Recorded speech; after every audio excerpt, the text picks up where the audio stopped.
right, so we have a little bit of a power failure there. My generator has kicked on. My internet is still working. So this will be part 2 of my interview with the master forecaster, Martin Armstrong.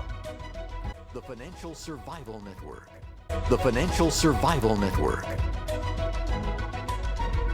Now more than ever. So going back to Europe, and, we're going to have these regional, I guess, currencies. There won't be a master reserve currency like the dollar now. Is that how it's going to shape out?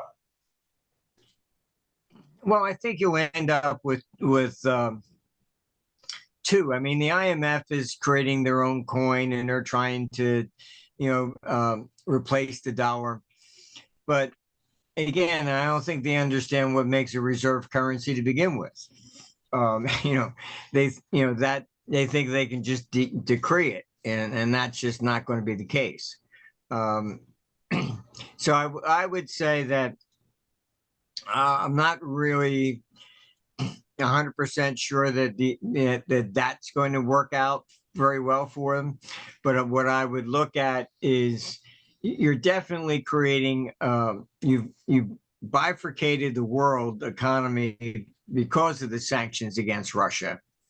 And so China is going to be going toe to toe with the U.S. as far as, creating its network and redeveloping its Silk Road, etc. So as time goes out, the U.S. is definitely declining. Once they did the sanctions against Russia and took them out of the SWIFT, that was it. And I should point out, when Russia went into Crimea back in 2014, Obama went to SWIFT and wanted to have them removed. And SWIFT refused. They said, you're not going to turn the world monetary system into a weapon. Mm-hmm. So what did they do? They replaced the head of SWIFT in 2019. And Biden goes in, says, remove. Oh, okay, fine, whatever you want to do. So now the SWIFT system is no longer the world system. Simple as that. They committed their own suicide. Right. All right. So looking ahead here, because of the loss of faith in the government, we'll see higher stock prices, you're thinking, as more money flows into it from all over the world? Yeah. I mean, I know a lot of people look at 29 and keep saying, oh, the stock market's going to crash. Look at this. All right, fine. That's what I mean. They don't understand the fundamentals behind any of this. And just ask yourself, are you willing to sell all your stocks today and all your private assets and go buy bonds from Biden? I mean, that's the real solution. What these people are saying, that there'll be some giant crash. It's the opposite. The crash is coming in government, in which case the amount of money in government debt globally is at least 10 times that in the private sector. Mm-hmm. Yeah. So the smart money has been moving out. I mean, I'm still getting at least 3 calls a week. Do you want to sell your house? No, thank you. Where am I going to go? Chicago? I mean, so the market has not died down over here. Then you also have the internal migration within the country. You've got people fleeing all the blue states, moving to the red states. And as that happens, then the blue states are short on revenue, and instead of reforming, they just raise taxes. You just had Bezos from, Amazon move to Miami. I mean, I can tell you I moved here 7 years ago, and back then, my lawyer said if I died when I lived in New Jersey, tell your family to drag your body across the river before they tell anybody. Because you're they take half of what you earn while you're living, and then when you die, they want the other half. It's ridiculous, and so many people have just been leaving. I mean, we held conferences in Hong Kong. I had to give New Jersey 10%. Why? What'd you do for me? The only thing you ever give me is parking tickets and stuff, in private parking lots, no less. So, I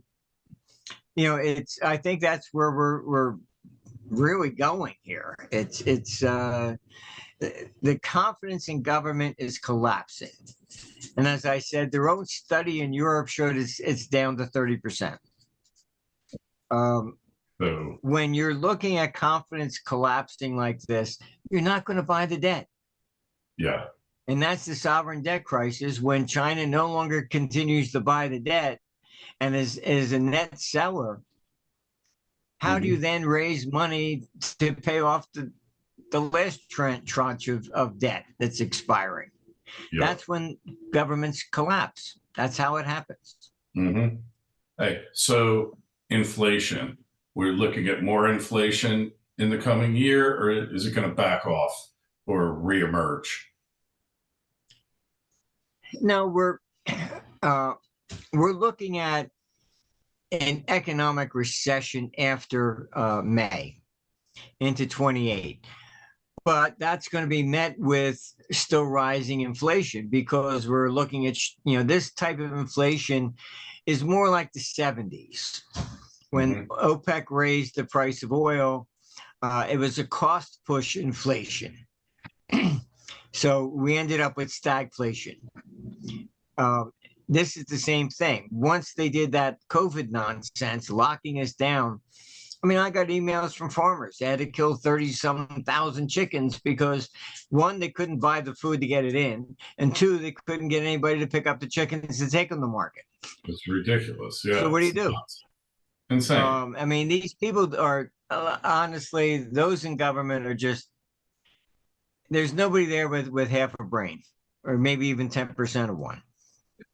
If they had it, they left long ago, right? Look, I mean, I know a lot of people. I mean, I had one who I became friends with was the chief of staff for the House Banking Committee.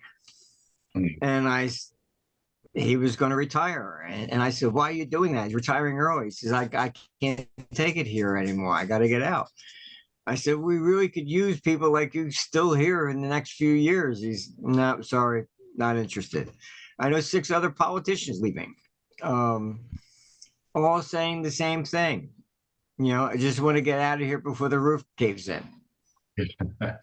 They get their multi-million-dollar pension, their lifetime health insurance. Hey, one final question, Martin. So when everything blows up, how are they going to keep paying all these benefits, all these pensions, all the promises, Social Security, Medicare? Because like Margaret Thatcher said, your good friend, eventually the problem with socialism is eventually you run out of other people's money. That's what's happening. If you look at the data from the IRS, the top taxpayers are all moving to the red states. Here in Florida, we have no income tax, state income tax. You go to California, it's 13.5.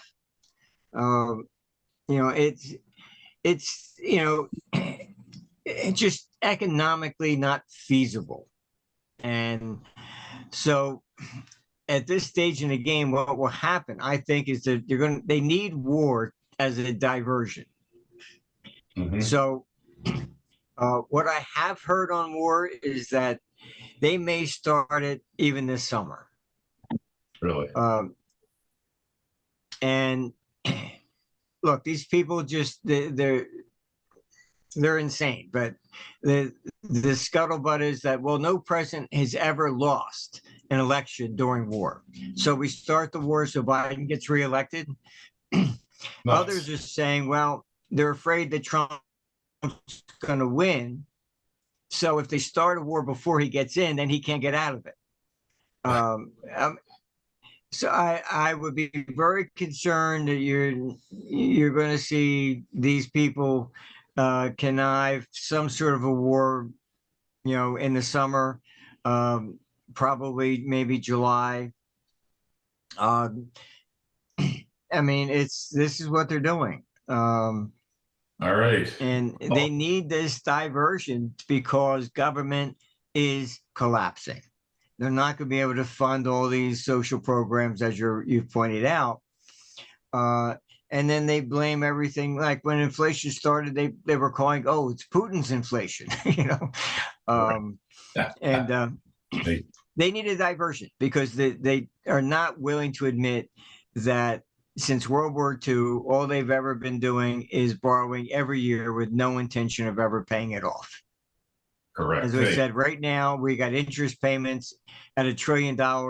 When Ronald Reagan came to power, the national debt hit $1 trillion, and everybody freaked out then. Well, now we got interest hey, payments so annually at $1 trillion.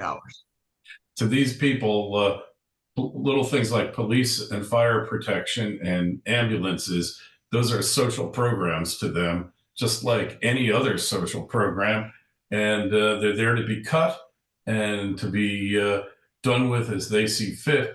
Going to be interesting to see if you can't pay the cops how things turn out. In any event, been a pleasure as always, Martin. Make sure you go to Martin's site, sign up for his newsletter, armstrongeconomics.com. Link in the show notes right here. And Martin, we'll talk to you again in another couple months and see how this thing has unwound.